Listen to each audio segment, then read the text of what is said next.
Vikram, let me start with what might seem like the ending point. Um, but there are a number of people in this race in the Republican primary. Why should voters choose you? Yeah, look, I think I'm very different as a candidate compared to the other candidates for a couple of reasons. One is the diversity of experiences and skills that I think I bring to the table. Um, Number one, I've had a lot of global experience. This is a federal position I'm seeking that requires an appreciation of global concerns and global matters and global issues and global challenges. So I've been on the ground in 75 or 80 countries at this point, and spend time.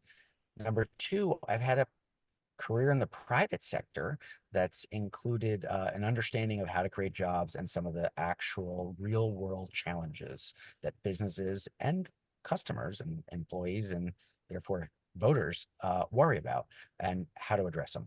So again, private sector experience. The third thing is I've actually grappled deeply with many of the big and challenging issues of our time. And that is when it comes to economics and economic concerns. Look, I taught at Yale for 8 years, teaching classes on economics and business ethics, and I wrote a book about economics, etc.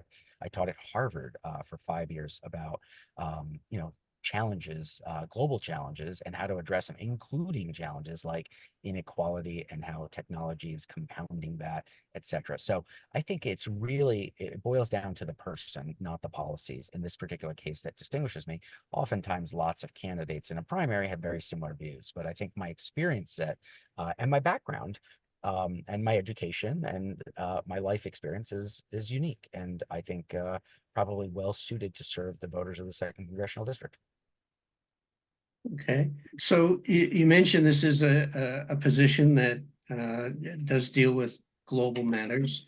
Yep. In Congress, um, what would be your approach to the situation in Gaza? Oh, look, I think if you want to dive right into Gaza specifically, I would tell you that I applaud the Israelis for the efforts they have made to minimize civilian casualties. I mean, they've spent more money and have been more technologically sophisticated in war is horrible, but in the midst of a horrible situation, they've done a lot to protect civilians and minimize civilian casualties.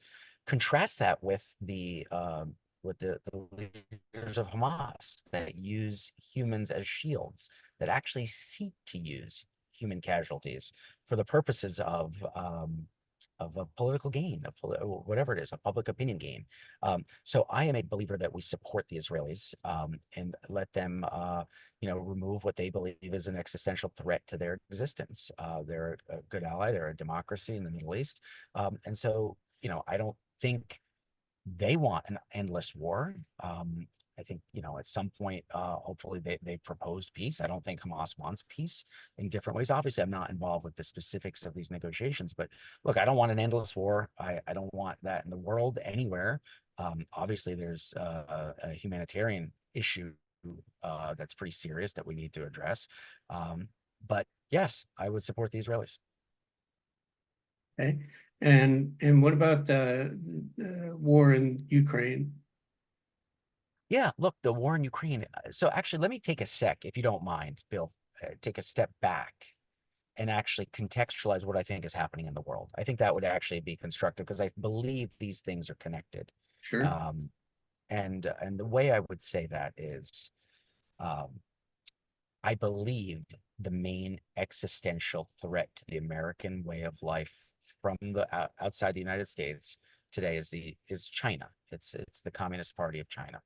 And I believe that we have an alliance being formed today between Russia, China, Iran, and North Korea.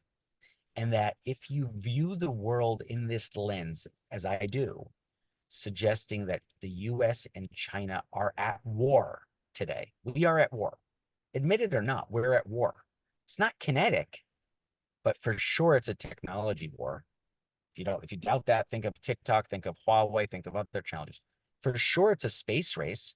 If you don't think so, look at what's happened with their anti-satellite technology, what they're doing with building a space station, etc. For sure, it's an economic war. We know that. It's a currency war. It's a trade war. It's a war of values. It's a arms race. It is a war for public opinion. It is a war to control multilateral institutions. It is a war for global resources. It is a war of influence. So for sure, I believe we are at war with China. It's not kinetic. Now, if we go further, you look at the history of how these wars started. I believe what we're seeing around the world are proxy battles of that very same war. So we have a proxy battle underway in Ukraine. Who's backing Russia? China. Who's backing Ukraine? The United States. Let's go back to Israel and Hamas for a second. Who's backing Israel? The United States. Who's backing Hamas? Hamas is backed by Iran. Who's backing Iran? Iran gets its financial resources from oil sales to the People's Republic of China. Let's keep going around the world. I know you didn't ask, Bill, but let me do this for just a second. What's happening in the Philippines? The Philippines, we had a Chinese naval vessel attack a Philippine naval vessel. They are a treaty alliance partner of the US. So, okay, we've got some tensions with Taiwan. What's going to happen there?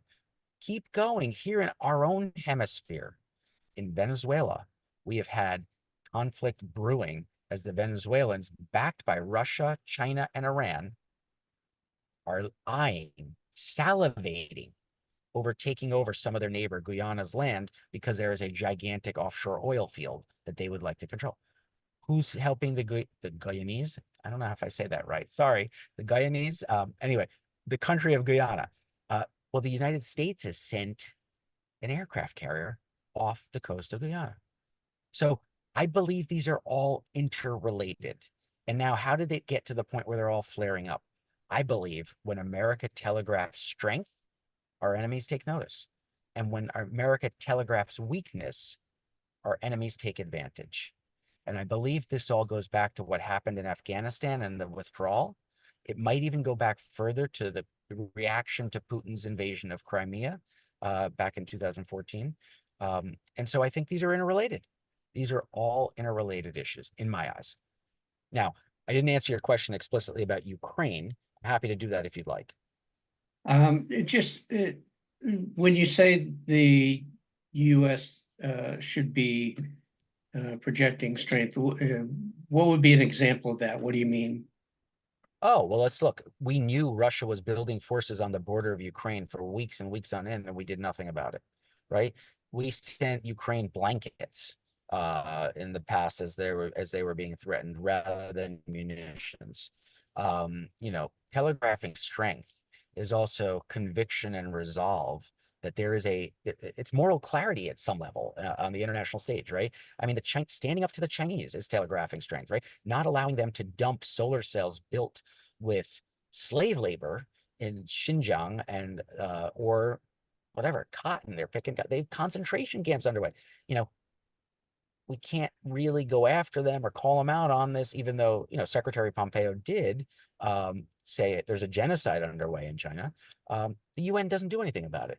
And because there's no leadership there, there's no strength being telegraphed. There is no moral clarity in global multilateral institutions. And so the US needs to take that. And we can't whiffle and waffle. We should have some ideas of, we believe in the sovereignty of borders. That should be a statement. We can do that. An invasion through a border is an act of war. We need to prevent that, deter that. A good example where we could telegraph strength right now is Taiwan. We should be telegraphing strength by suggesting Taiwan is not a tool, it shouldn't be invaded, right? We should be building alliance partners right now in Asia to be able to handle a potential military escalation around the Taiwan Strait. And so then turning back to Ukraine, Yeah.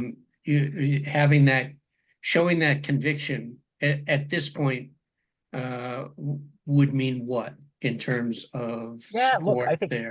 so a couple things with Ukraine specifically. Let me just be crystal clear because if we're going to talk specifically about Ukraine. One, I do not believe in endless wars. Two, I don't believe in having a war without a strategy. I think you need to have an end game in mind. Three, we need to have accountability for where the dollars go and when they go and what, etc. All of that said, I am opposed to Putin aggression, and I think he needs to I don't think this is something that he would end in Ukraine. So, with that said, what do we do given where we are? The first thing we have to do is, again, I view it all as interrelated. So, when we unlocked and let the Iranians have $6 billion of money, that went into their funding of terrorist activities in whether it's the Hezbollah, Hamas, the Houthis. So it for sure went there, but it also went into their drone production, drones that have been sent to Russia, that have been sent down to the Ukraine front. So you have US unlocking dollars that are de facto, even if indirectly, funding the Russian aggression in Ukraine. Now you've got US dollars funding missiles to shoot down those very same drones. This is insanity. We need to actually come up with a strategy to win and actually get clarity on an end game here. And if that means more munitions, maybe might make sense. I need to see what the end game is. I need to see that strategy. If it means more support, maybe. Again, I do think Europe should be paying its part, paying its share, excuse me, and playing its part. But yes, I think it might mean more support, might mean less support. Again, it's part of a strategy. And we need to think about the thing holistically. But we can't be letting, Iran have money to send to the drone companies to send to Russia, while at the same time sending money to Ukraine to shoot down those very same drones. So all of this global instability is leading to waves of migration, not only here, but in Europe. So how do we fix our broken immigration system, or what many call our broken immigration system? And what is a welcoming legal immigration system, as you note on your website? Yeah, Lori, thank you for the question. It's a major issue. It's one that's personal to me. Look, my parents were legal immigrants who came to this nation. They continue to believe the proudest days of their lives when they took their oaths. My dad sent actually both his and my mother's naturalization certificates to me to have when I'm on the campaign trail. And they said, look, like it or not, you'll hear a lot of negatives. Remember, this is a great nation. We continue to be a shining city on a hill. We offer opportunity for all. This is a wonderful thing that is a unique thing in the world, and it's America. And it is unique, right? It doesn't matter what your background is, what your parents did, how much money you have in your pocket. It matters what you as an individual do. So I think we have to begin by acknowledging there's a reason people are trying to come here.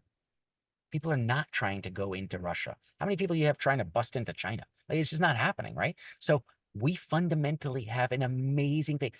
Despite all the challenges, all the broken issues, yes, we have a good thing going.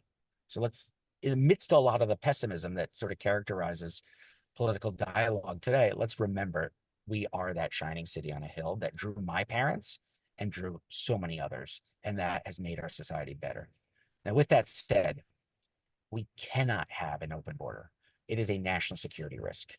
We have dozens and dozens and dozens, if not hundreds and hundreds of people who have crossed the border that are on known terrorist watch lists, right? That's not okay.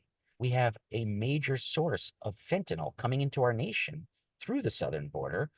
Okay, organized crime, perhaps starting with Chinese ingredients, etc. And so that's also something we cannot and should not allow, right? So we need to have a secure border. Excuse me, I shouldn't say border, borders. We have a northern border here in the district, and we need to make sure that both the northern and the southern border are secure.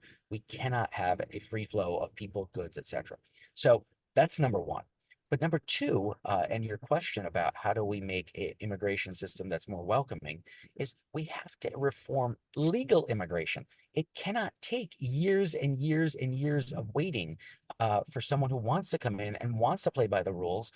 They can't make it so expensive and regulatorily hard. But look, there's a backlog, and that's a whole nother issue we got to deal with and how you get them, because I don't want to lower standards to suddenly allow this to happen. But what I am willing to think about is, I'll give you a great example that's relevant to here in New Hampshire. We have lots of seasonal workers. I was just at Patch Orchards last year, which is in Lebanon, and I went up. They have, I think it's like 5 or 6 seasonal workers that come every single year and have for 20 some odd years. They come in, they work, They work hard, they contribute, they've never broken the law, they do a great job, they're wonderful members of the community, and then they go back home. I think it's Barbados. I don't remember if it's Barbados or Jamaica, I apologize. But they go back home for 6 months a year, and they come back, and they've done this for, I think it was multiple decades. Okay, they apply to the limits we have on seasonal workers. Maybe after 10 years of doing things legally, properly, without issues as a seasonal worker, you shouldn't apply to the quotas we have or the number. So again, I don't have the specific numbers, but let's just say there were 1,000 seasonal workers we allowed in. Okay, maybe these 6 shouldn't be included and get 6 more new spots. So employer-sponsored visas, if you have a willing employer and a person who's willing to come and work for that employer, and there is no burden on the state, and there is absolute responsibility and accountability, let's do some quick background checks, some quick safety for national security purposes, and let these people in. They want to work and we need them, right? So I think that's a good thing.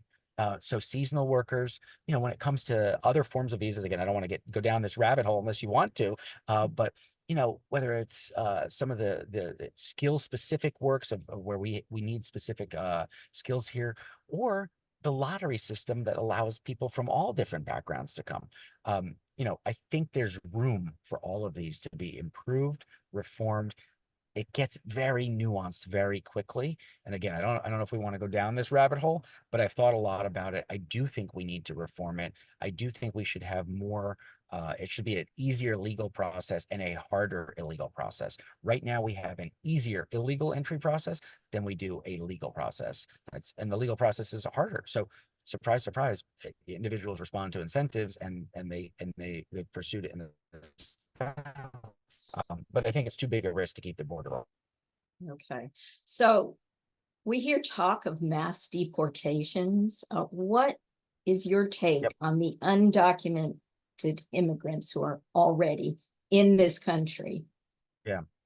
So I think you got to think about it and look, it is simply impractical to think about a mass deportation of 10 to 12 million people. This is just impractical. I mean, I think what is a better way to think about this is we should not reward illegal criminal behavior, right? And someone entered the nation illegally.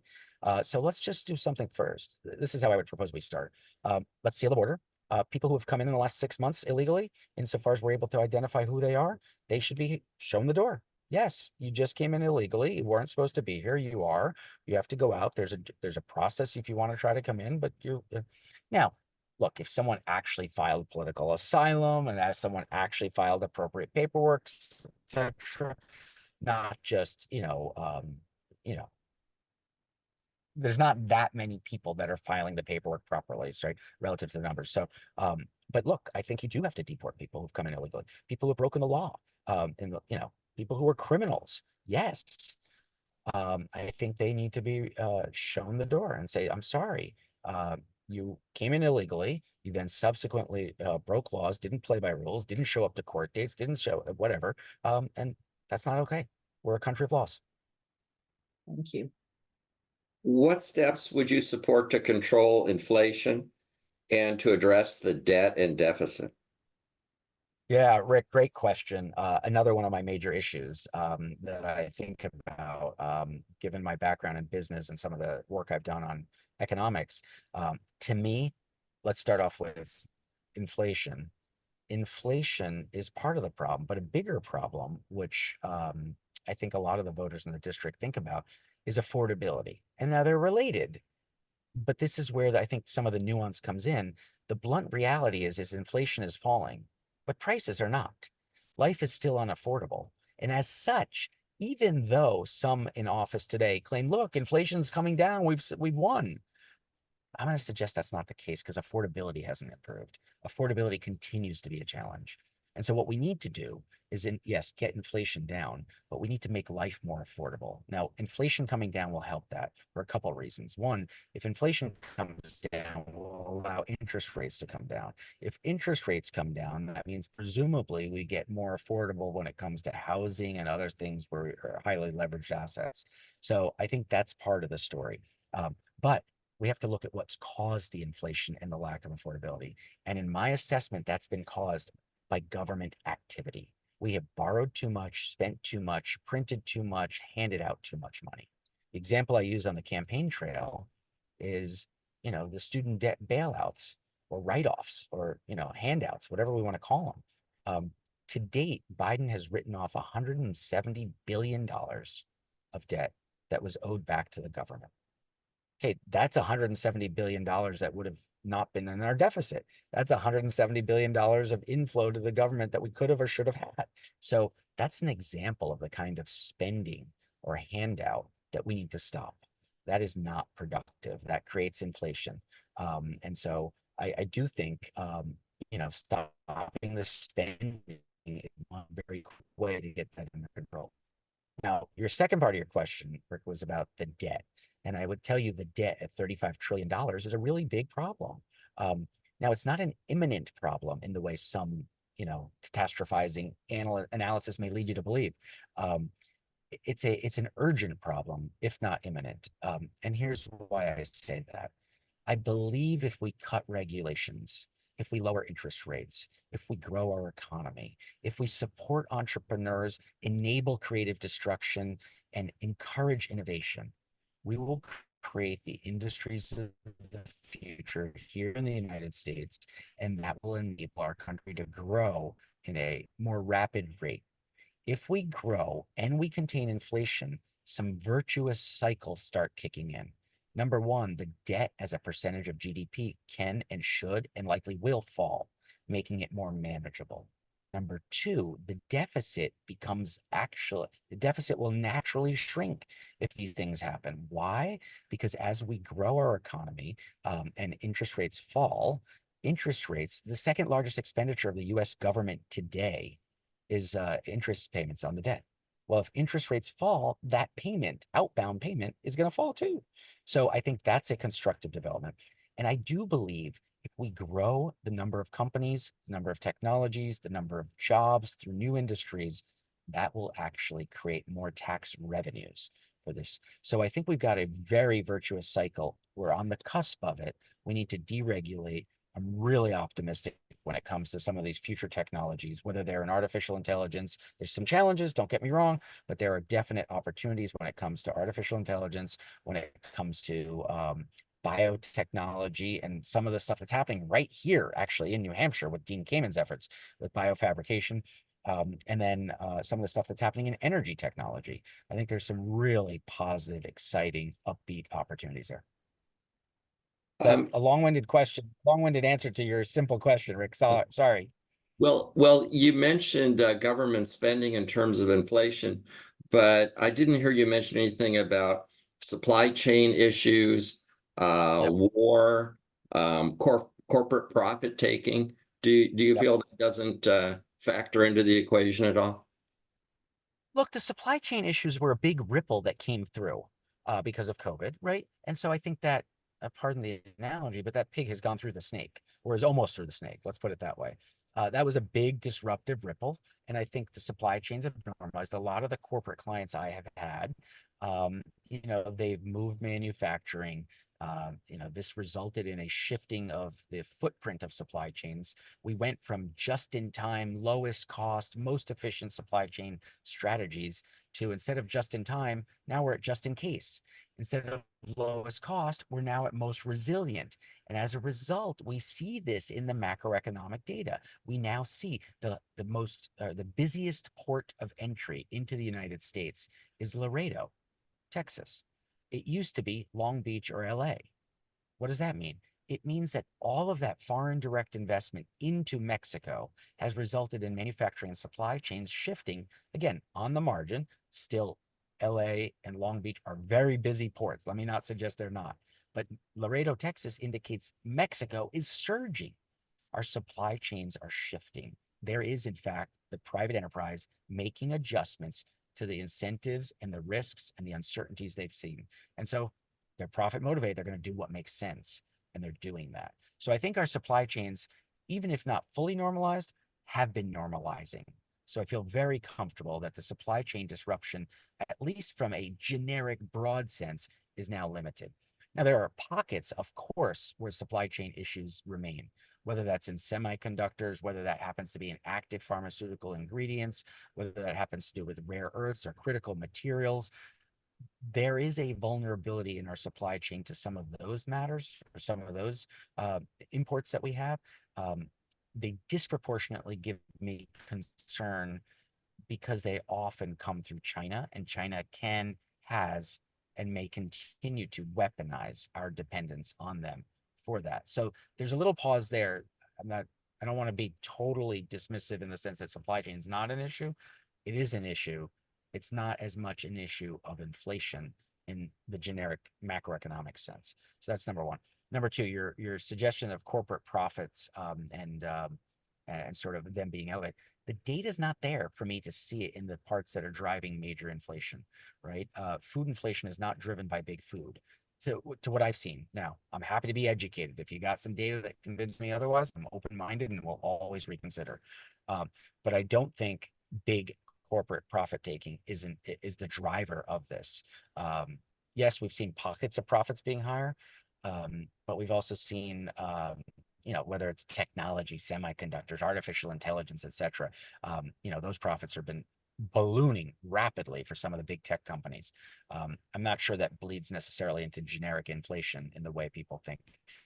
There are areas where companies, I believe, are big tech and the surveillance logic of it. That gives me pause. Right? I'm not as worried about egg producers in New Hampshire. I'm not as worried about whether or not our bacon prices are going up, down because of some big pork producer. I think it doesn't apply that's setting prices there. So, a lot of commodity markets are based on supply and demand. And so you're seeing ups and downs there. You've seen lumber prices fall a ton from the peak. Is that suddenly lumber companies don't want to make profits? No, that's not true. It's supply and demand, right? We've seen energy prices bounce around. Yes. And this will, I'll get to your third point here. Rick, you did ask about war. Yeah, war is inflationary. It just is. We know that, right? It's inflationary. It leads to more government spending. It leads to disruptions in supply, etc. But Russia has made more money from this war than most because they continue to get their revenues, etc., from higher oil prices. And so, has it been disruptive? Is war a factor? Yes, locally at some level. I haven't done the math or anything very detailed in terms of analysis to tell you how much of the oil price is due to war in the world, how much of commodity uncertainty is due to oil, how much of dollar strength or gold's price or what have you is because of this. Because the other thing it could be, these and real assets could be very nervous about forthcoming, election politics about, hey, if we're going to end up getting a policy that spends more, and we're going to see inflation come back, rearing its ugly head, well, then I want to own some nominally priced assets such as gold or oil, and maybe that's what's in the commodities. I don't know. I haven't disentangled it, but I think there are some cross currents for sure there. What would you propose regarding tax policy? Yeah, listen, I believe that we have a spending problem, not a revenue problem. And so as such, I'm not a believer in raising taxes in any way whatsoever. Now, if there are some loopholes that make sense to close, I'm all in favor of that. I think we have to control spending, not increase taxes. So I would not raise corporate taxes. I would not, do not leave, I know there's been some propositions put on the table, maybe even some policies, possibly even some proposals by Democrats to suggest something such as a wealth tax or an appreciation tax on like assets before they were realized. I will tell you, I think that is lunacy. It is absolutely unworkable. You could not implement it. It will lead to lots of disruptive and I would argue arbitrary decision making. It will literally be like throwing mountains and piles of sand into the gears of so many asset markets in America that I think it's actually comical that it would be suggested a wealth tax on something such as your home. So your home appreciates $100,000, and so you got $100,000 gain, and they want to charge you 25% on that. Like, okay, what happens next year when it goes down? You're gonna give me money back? No. Okay. What happens when it's not real? What happens if I don't have it? What happens if I have huge gains and I'm not liquid? You're gonna come after me because I don't pay my taxes? Like, there are some really, I would argue, illogical, insane, nonsensical tax policies that are being suggested. And I would argue a wealth tax like that is one of them. You talked about affordability earlier, and one of the things that many families have a problem with affording these days is childcare. So how do you think we can lower childcare costs for families and still manage to pay childcare workers a reasonable wage? Sure. Yeah. Listen, that is a major challenge, and it's one that's near and dear to my heart, right? My wife is the special education advocate for the state of New Hampshire, works, to sort of run around and help families that are struggling with special needs children, not necessarily your question, but relevant in the sense of caregiving and being able to unlock individuals who want to go back into the workforce. If it's unaffordable to take care of childcare and I can't get paid enough to go to my own job, I'm not going to do this. And so, yes, there is a compounding fact. Would I be open to tax credits for childcare payments? Absolutely. I think we should consider these types of policies. If we control inflation, if we get interest rates down, if we get everybody's life gets more affordable, if in fact we get energy prices down, and maybe this is the way we can introduce this idea here, Bill, if we get energy prices down, that makes the commute a little easier further. So suddenly labor market a little bit larger than just the urban area. Look, I live in Lincoln. If I'm driving to Concord every day, that's an expensive gas tank every week, right? Whereas, okay, if gas prices were lower, I might be more willing to do it. You'd have to pay me more to work in Concord every day than you'd have to pay me to work in Lincoln every day, because just the sheer cost of doing it. So I think part of this is a labor pool question. There's also some regulatory stuff. Now, this is at the state level. It's not necessarily federal stuff, but I'm sure that there are probably abilities and ways why we can improve the efficiency of licensing and regulations around childcare. Again, a state issue. I'm not really, the Office of Licensure and Professional Certification, or whatever it's called, not my bailiwick, not my area of expertise or knowledge. But I do think, generically or conceptually, less regulation there, while of course protecting children. We need to always protect children, but less, more efficient licensing at that part of the childcare spectrum might be a way to unlock more people to come into the industry. So licensing and regulation a little bit less. If you get energy prices and inflation down, you're going to generally improve the pool. And I think, if we continue to have a better economy that creates jobs that pay more over time, then the trade-off between a parent earning and the cost of childcare can produce a different balance over time that results in a win-win from a childcare as well as employee being able to work in the workforce. So. Housing is another thing that many find unaffordable, and some have Sorry, I said missed the first that part. the housing is Oh, another area that many find unaffordable. Yeah. And that is related in some part to the homelessness problem that many cities are facing, including those in the 2nd District. So what's your short-term solution for the unhoused? And could you also talk about your solutions for longer-term housing affordability? Yeah. So, a lot of housing and housing policy and housing regulations are done at the state or local level.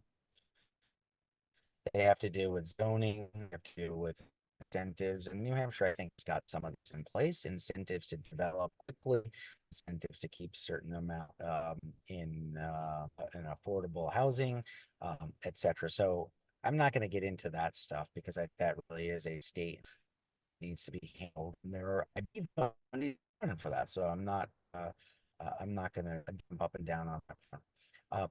The single biggest thing we can do to help the federal level with housing around the country would be to lower inflation, would be to get interest down, to get prices down, to have lumber prices fall, to have cement prices fall, to have energy prices come down through an all of the above energy approach, right? And again, I was going to talk about this earlier, but I'll talk about it here for just 30 seconds.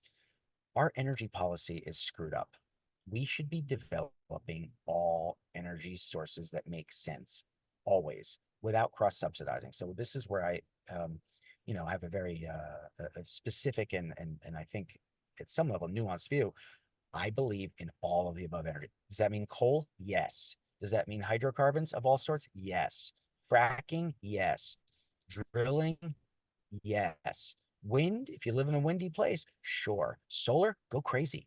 I just don't want us to cross subsidize by me paying for, as a taxpayer, inefficient solar that is not logical, that you wouldn't have done without the subsidy, right? But in the deserts of Nevada and the technology is improving, great. You got very windy places. You want to throw wind up? Great. That makes sense. But we have to let these projects stand on their own 2 feet economically. Further, and this is something that, I'll squeeze it in here. I know the question's on housing, but I do want to talk a little bit about energy. And so I'm going to say it right here, Lori. So just bear with me. Apologies. I've learned as a political candidate, you take the opportunity to say what you want when you get it. So this is sort of related, and I'm going to go there.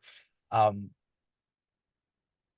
think drilling as much as we can in the United States, fracking as much as we can in the United States, pulling out of our ground as many hydrocarbons as we can in the United States is a good thing. It's a good thing for several reasons. Number one, it will lower prices, improve affordability, power our economy, and give us an ability to solve some of these other problems we're talking about, right? So economically, I believe it's a benefit.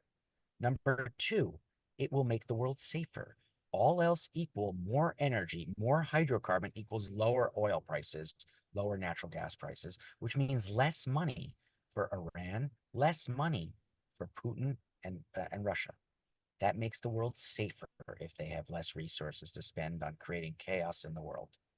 And lastly, and perhaps the most controversial, I would suspect, is I believe drilling for oil, fracking for natural gas and oil, and developing all of our hydrocarbons in the United States as much as we can, as quickly as we can, will save the environment.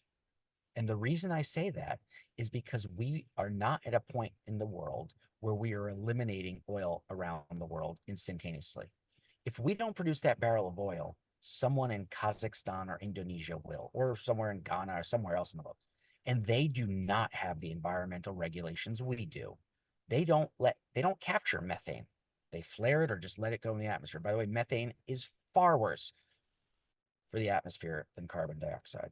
They don't care about their disposal of drilling fluids right into drinking water.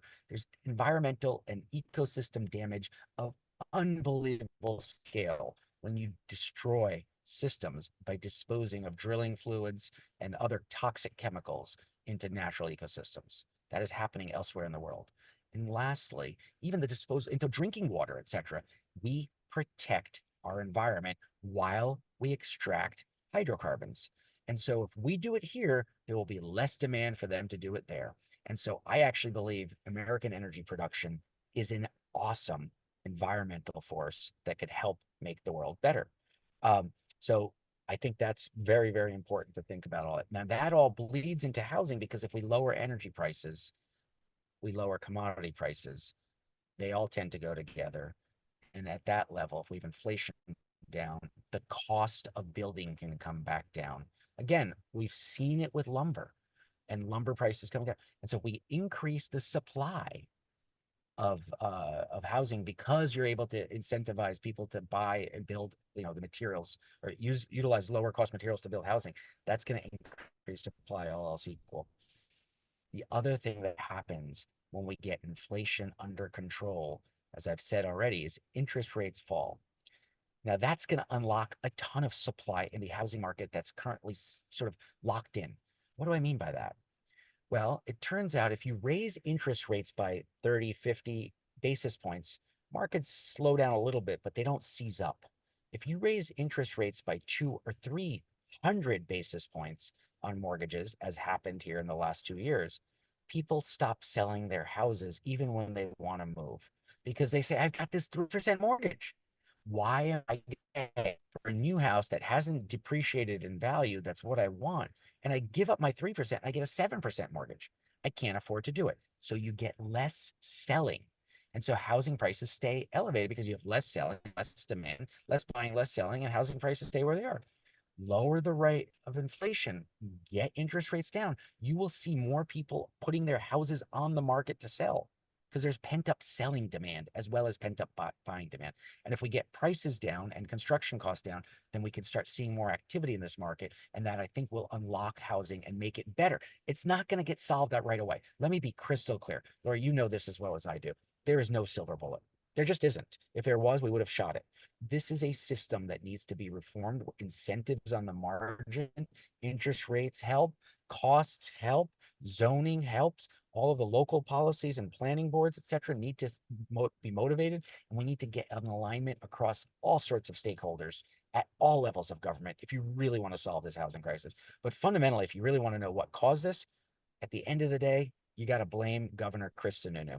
He did such a great job here in New Hampshire with tax policy and the economy and way of life that everyone wants to come here. So we got this demand story that is hard to compete with, right? So we can't keep up because we've done such a great job in the state that it's a desired destination. I might have, that speaks to the longer term housing affordability. And you might have said this and I missed it because I'm off in the hinterlands of Hinsdale and have low bandwidth sometimes. But what's your short term solution for the unhoused? Yeah. So right again, now? yeah, look, I think a lot of that stuff happens to be very local issues, right? I mean, that is dealt with at the city or state or local level. In terms of federal roles here, I think, I don't know that I think of any specific policy that would apply at the federal level. There are dollars that come to New Hampshire for federal services, et cetera, and I assume some of them would make it there, but I don't have a short-term solution for you that the federal government should do to help alleviate homelessness. Okay. I'd like to touch on Social Security and Medicare, which, according to their boards of trustees, are on track to become insolvent in the 2030s. And that leaves a lot of Americans who are not yet retired worried about, will the benefits be there? So what is your solution for fixing this problem?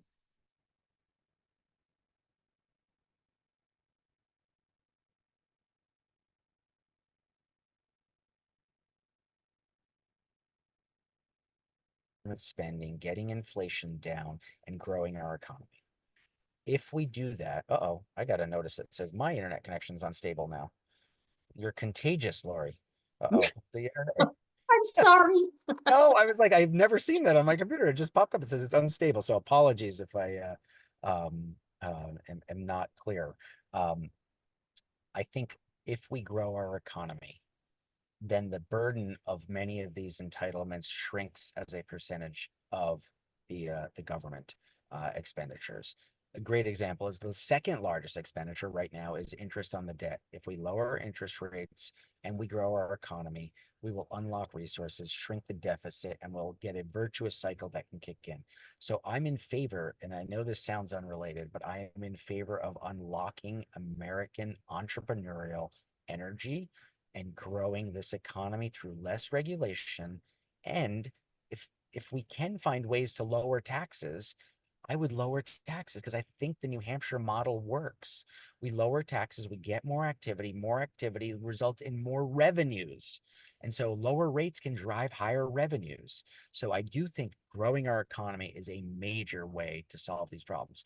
At the very least, it's going to buy us time, which is something we need. And if we buy ourselves time, I believe we also have to have some really hard conversations. There are people in their 18, 20 years of age. They need to understand Social Security is not going to be the same for them. And we have to have those conversations now. I think it's unfair to try to, look, people who have paid in, my belief is a promise was made, a promise should be kept. Promise is made, promise is kept. It's your money. You paid in for the system. you deserve to get the benefits. And so we can't change it. People depend on it. And I think that would be an absolutely, again, insane policy to suggest that we should reform, minimize, or cut Social Security benefits at all for anyone that's expecting it. And so anyone who's in the workforce, I'm sorry, you've earned it, you've got it. So we have a window of time that we need to solve. I want to extend that window as much as possible through economic growth, lower rates, et cetera. And I think that will buy us the time to start attacking the problem with greater depth. But yeah, I think we can do this. Economic growth will alleviate a lot of burdens here. Lower interest rates will alleviate a lot of problems here. And I think we can do both of those things by letting the government play lesser roles in business, less regulation, more unlocked energy, more, just I realize it's a biased statement, but more common sense approaches to thinking about business as a job creator and allowing profits to be that motivator that creates more jobs. I think that's a good thing. So we've talked a lot about economic issues, and obviously that's your strength and experience. But during election times, a lot of the debate also turns to cultural issues, and one of the things that seems to be pretty apparent in this election cycle is that there are efforts underway to be painting the trans population as deviant or dangerous. What's your take on that whole discussion? And Yeah, yeah, Bill. So it's interesting. I mean, I will tell you, I think a lot of what you might be hinting at is at the state level with some of the more recent policies that I think I've heard about at the state level with the governor and sort of bathrooms and et cetera. So, I don't know if you're asking me to comment on the state stuff, but let me instead of that talk about it at the high level in a philosophical, cultural way that I view this, right? Which is, I'm sure there are people who study who suffer from genuine gender dysphoria and have issues that need to be addressed, whether it's medically or what have you. And of course, that percentage of the population deserves to get the support they need. But I also believe very firmly that we have for biological endeavors, and I say endeavors, that's probably not the right word, but like sports. I believe biological boys should compete against biological boys. Biological girls can compete against biological girls. And I think that is something I feel firmly about. It is absolutely unfair when there is a raw biology. And I know this came across at the Olympics and other things that might be different. And I just feel like there's two genders in that, or two sexes, and therefore biology matters for some of these raw physical capability driven sports.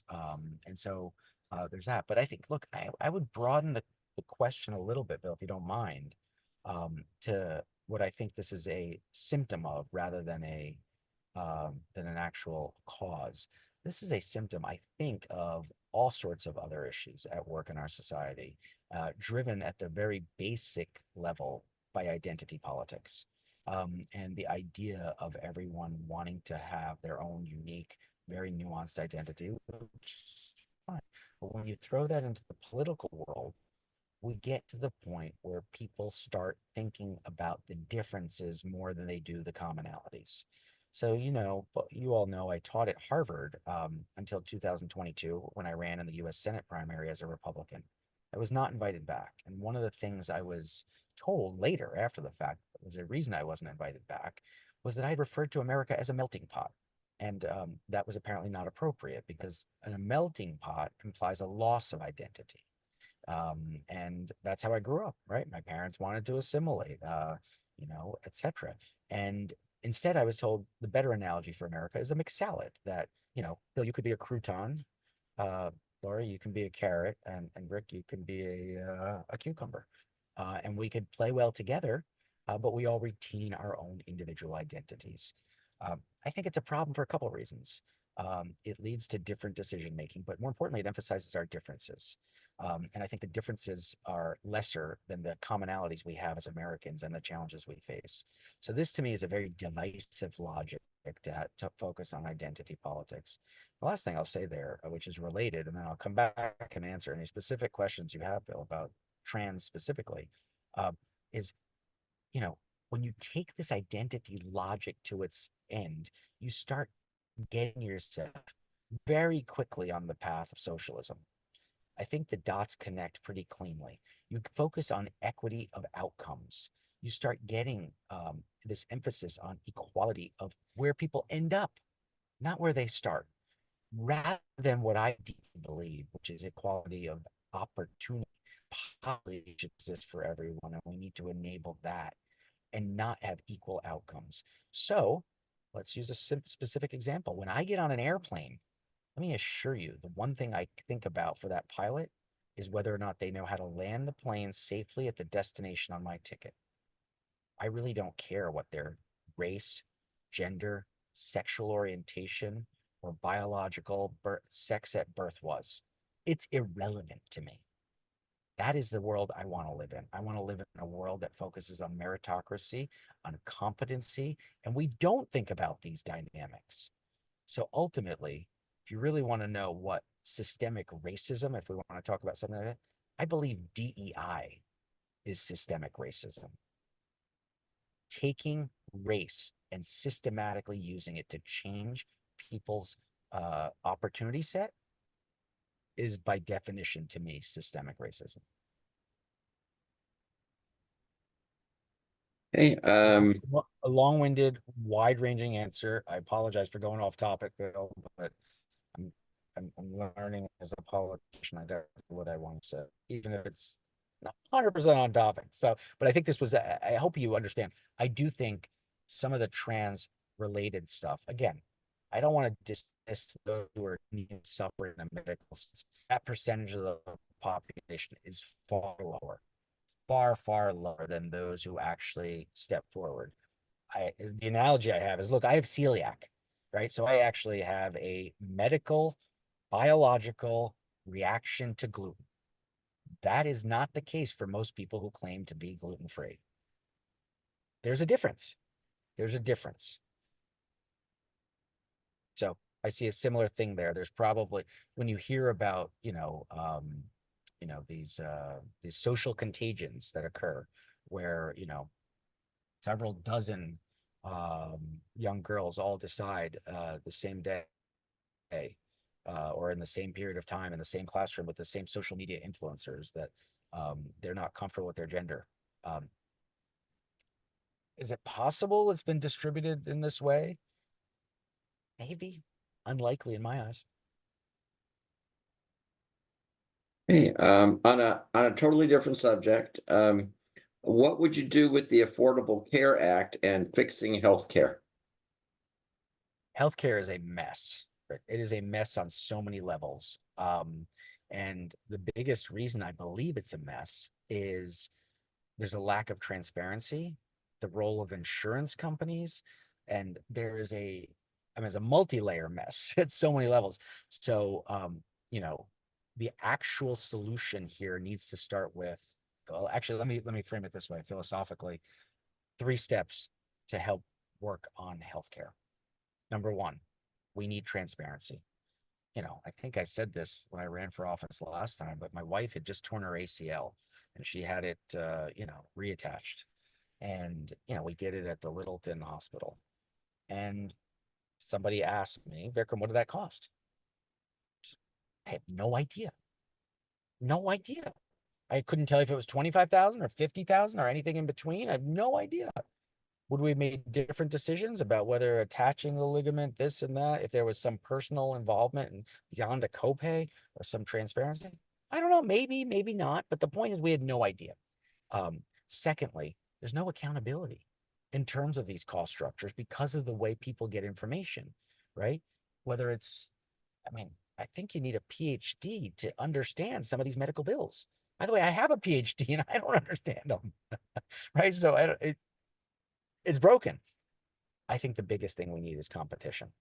that more competition leads generally to better outcomes. I'm a big believer in that. And so, you know, how many medical insurance providers do we have in the state now? Not many. It's gone down. How many big medical groups? I'm not sure there's many, and we need more. We need more competition. Now, when it comes to the Affordable Care Act and sort of the logic of going towards socialized medicine, again, I'm not saying it's socialized medicine, but it's going in that direction. Some of that became onerous on employers, right? It became onerous. And so then we got a question as to what should be pushed on to companies. Look, I will tell you, when I was running a small consulting firm, I hired fewer people because of Obamacare. I just did. The costs and administration and it was unclear, the uncertainty, the cost, I hired fewer people. Now that might be a choice society wants to make, to say, hey, we need to take care of those who we've included, and we don't care if the economy's slower, smaller, that we don't have as many people employed rather than those who are employed. I disagree. I think we need more choice, more competition, more accountability and transparency, and less mandates on what businesses need to do. Let the businesses use insurance coverage as a basis of competition to recruit better talent, right? I mean, like, there's a lot of good, positive forces that could emerge if we had a different system. Now, this system is so broken and so complicated and so chaotic, like, on so many levels. Again, my thinking is, if there's a place to start, it's in simple transparency, and that means insurance companies are likely the place to seek that transparency from, because I think that middle ground between provider and patient is where I don't know what you want to call it,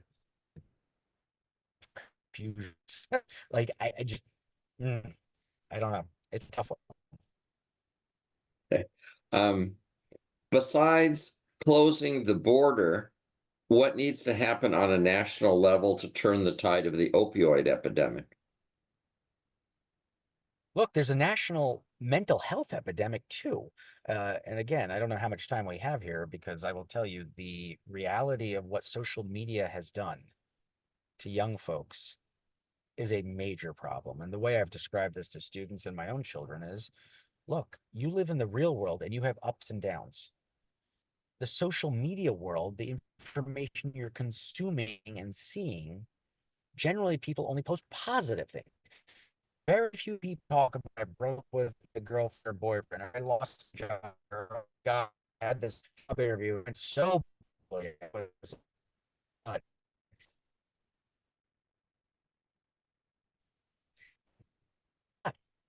if you are a digital media world where you think the online world is the real world, you are always going to be depressed, disappointed, with higher anxiety, because you're not going to know any better. You don't realize that everybody else is having ups and downs in the real world the way you are. They're only showing you one side, and that's the side you're looking at. So I do think social media is a contributing factor to the mental health crisis, and the mental health crisis is a contributing factor to the dynamics around opioids and other drug issues. So we do need to provide more support there. I think mental health needs to be treated, mental illnesses need to be treated as illnesses that they are. And that means not stigmatizing it, making it available. Again, I'm sure there's some insurance problem here too, you know, in the way that they may or may not cover certain things, and people are not feeling comfortable in privacy. And again, I don't know specifically, but I think that there's some solutions there. But I do think the mental health issues we have in this nation are major, and we need to address those, support those that are suffering from mental health illnesses, and work on minimizing production of those mental health illnesses. Meaning, I think we need to regulate, social media access for those under 13. I mean, pick your year, pick your age. There should be some protection for children. I'm all in favor of adults do whatever you want. That's a consenting adult freedom, liberty, choice. But children, we got to protect them.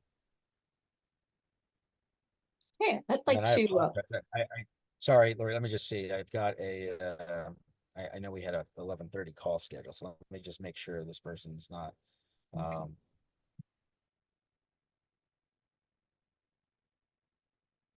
I'm gonna keep talking. I love these kinds of conversations, but I do have other obligations. I apologize. Okay, I missed part of that. Does that But mean yeah, we need sorry. Can you hear to me? wrap it up? Yeah, we probably need to wrap it up soon. Like I mean, if we can in the next 5 or 10 minutes, I don't know. I had this down for an hour. You guys tell me if we want more time, we can definitely reschedule or spend more time. Again, I'm not trying to avoid you. Just Yeah, have, no, other we obligations. typically do about an hour. All right, Sometimes fine. it depends on how things are Let's going. keep going let's keep going until this person calls. If this person calls again, then I'll pick him up and I'll say, hey, all right, give me a minute and we'll wrap up. But yeah, I think another 5 minutes. If we can try to wrap it up in 10 minutes, that'd be great. Okay, you've supported the Supreme Court's Dobbs ruling that abortion is an issue for the states to decide. So does that mean Congress would have no role in this? Complicated way to answer the question, Lori. So first of all, the Dobbs ruling de facto sent it back to the states, but the Dobbs ruling said it should go to the people and their legislators. And so, yes, it went back to the states, and it's being hashed out here. On the Republican side, President Trump has indicated he would not bring it up at a federal level. And there's no plans to do so, and he would need he didn't have the votes to believed to be a state issue. So, so factually, I think that's fair. And your question is what at the federal level?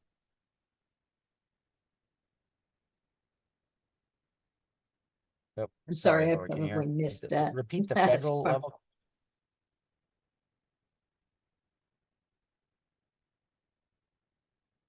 No, my question was that at the federal, you had a question about the federal Oh, level. I was yes. just I walking just through wondered how if and why. you feel that Congress would have no role on the topic, even when states disagree regarding the rights of residents crossing state lines for treatment, for example? Yeah, look, I think this is a very complicated issue that needs to have some compassion brought to it. Right now, it is in fact a related issue. Your question of whether Congress has a role there is unclear, right? I mean, is federal legislation being brought up? Who's bringing it up? What number of votes are there, etc. So, look, I've written about this issue.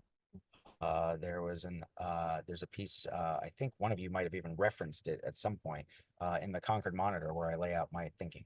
And so, again, I don't think we have the time to go through it right now, but right now it's a state issue. If it were to become a federal issue, it's something I don't think is likely, but if it were, I would represent New Hampshire law at the federal level.